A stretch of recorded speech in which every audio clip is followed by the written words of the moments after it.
Defence Minister Khawaja Asif has questioned the authority of the Afghan government in ongoing negotiations, saying it became evident on the first day that Kabul lacked control. In an interview, Asif claimed that India is waging a proxy war through Kabul to make up for earlier losses. He said any threat towards Pakistan will be met with strong retaliation and called for those who once supported the Taliban to be held accountable. He also reaffirmed Pakistan's support for Palestine. Earlier, the third round of talks between Pakistan and the Afghan Taliban in Istanbul entered a decisive stage after nearly 18 hours of continuous discussions. Pakistan reiterated that peace in the region is impossible without verifiable action against terrorists operating from Afghan soil.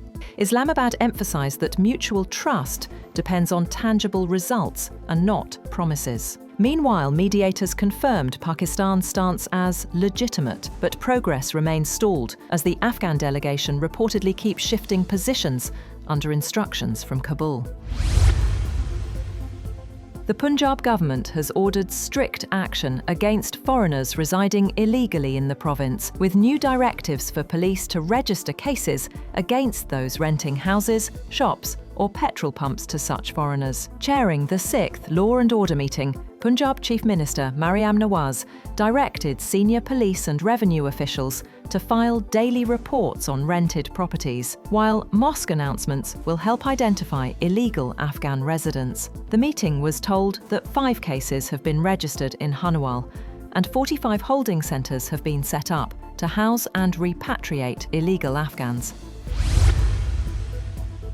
Prime Minister Shehbaz Sharif says Pakistan cannot continue to rely on loans, as constant borrowing weakens the economy and breaks its backbone. Speaking at the Future Investment Initiative conference in Riyadh, he urged stronger global cooperation to protect humanity from the painful consequences of inaction. Shehbaz praised Saudi Crown Prince Mohammed bin Salman for hosting the conference and said Pakistan has fully digitalized its tax system to curb corruption and ensure transparency. He said climate change continues to hurt Pakistan and called for rebuilding the economy through hard work, youth participation, and natural resources.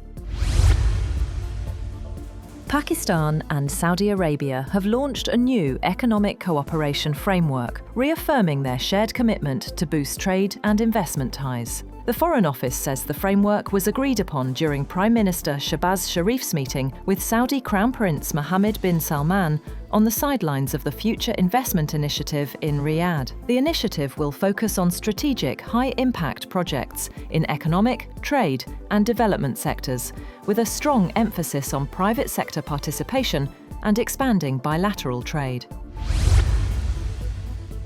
Meanwhile, Saudi Crown Prince Mohammed bin Salman has called the Pakistan-Saudi Arabia Economic Framework a continuation of efforts to strengthen bilateral ties. Chairing the Saudi cabinet meeting in Riyadh, the Crown Prince emphasized that the new framework aims to boost cooperation in trade, investment, and development. The cabinet also condemned Israel's move to annex the occupied West Bank and welcomed the ceasefire between Thailand and Cambodia.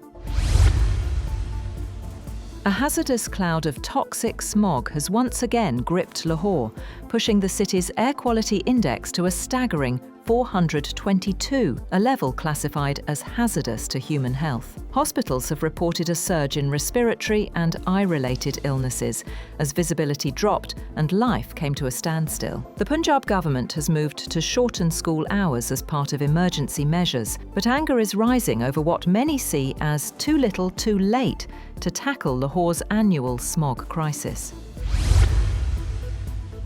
Meanwhile, no vehicle will be allowed to ply the roads of Lahore without a green sticker declaring it environment-friendly. The Punjab Environmental Protection Agency has announced a ban on all uncertified vehicles effective after November 15th. The move is part of the government's campaign to fight rising air pollution in Lahore. Environment Director General Dr. Imran Hamid Sheikh says exhaust testing is now mandatory in Lahore, and vehicles without a valid sticker or certificate will be seized on the spot. The EPA has launched its toughest anti-pollution campaign yet, enforcing a zero-tolerance policy on polluting vehicles.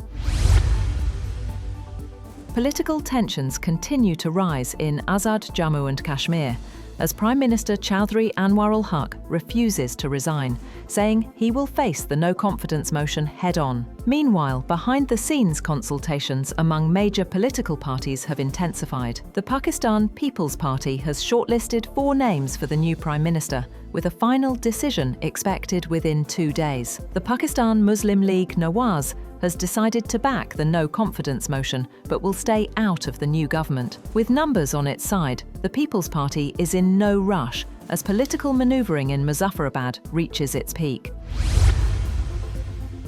The World Bank has urged Pakistan to stay aligned with the IMF program and continue reforms to maintain stability. Global Lender warned in its latest assessment that Pakistan's fiscal deficit will stay high at 5.4% of the GDP this year, while debt will remain around 75%. The bank also called for a market-based exchange rate and stronger social protection, noting that flood damages continue to strain the economy. The World Bank says Pakistan's 3% growth is too slow to reduce poverty or create enough jobs. It projects only a slight drop in poverty to 21.5 this year. Meanwhile, inflation is expected to average 7.2%. The bank urged reforms in taxation, trade, investment and governance to achieve faster, more inclusive growth. Pakistan's fiscal indicators have shown remarkable improvement in the first quarter of the current fiscal year. From July to September, tax revenue increased by 12.5%, surpassing 2,884 billion rupees. A Finance Ministry report has revealed that total expenditure rose by 7.6% to reach 1,760 billion rupees during the same period. Despite this increase, the government recorded a fiscal surplus of over 1,509 billion rupees, a significant turnaround compared to a fiscal deficit of over 648 billion rupees in the corresponding period last year. Pakistan has offered Bangladesh access to the Karachi Port Trust, allowing Dhaka to expand its trade network with China and Central Asian countries. The offer was extended during the 9th Pak-Bangladesh Joint Economic Commission meeting held in Dhaka, the first such meeting in 20 years. The session was co-chaired by Pakistan's Petroleum Minister Ali Pervez and Bangladesh's Finance Advisor. Chairman Joint Chiefs of Staff Committee General Sahir Shamshad Mirza has met Bangladesh Army Chief General Waqar-uz-Zaman in Dhaka. Both sides welcomed the growing defence cooperation and discussed regional security, counter-terrorism and joint training initiatives. The two leaders also voiced concern over divisive disinformation campaigns and agreed to deepen coordination to counter emerging threats. Gold price in Pakistan has witnessed the biggest drop in history in a single day, following a decline in the global prices of the yellow metal. The price of 24-carat gold fell by a massive 14,000 rupees per tola, bringing it down to 416,362 rupees. On the international front, gold dropped by a huge $140, reaching $3,940 per ounce.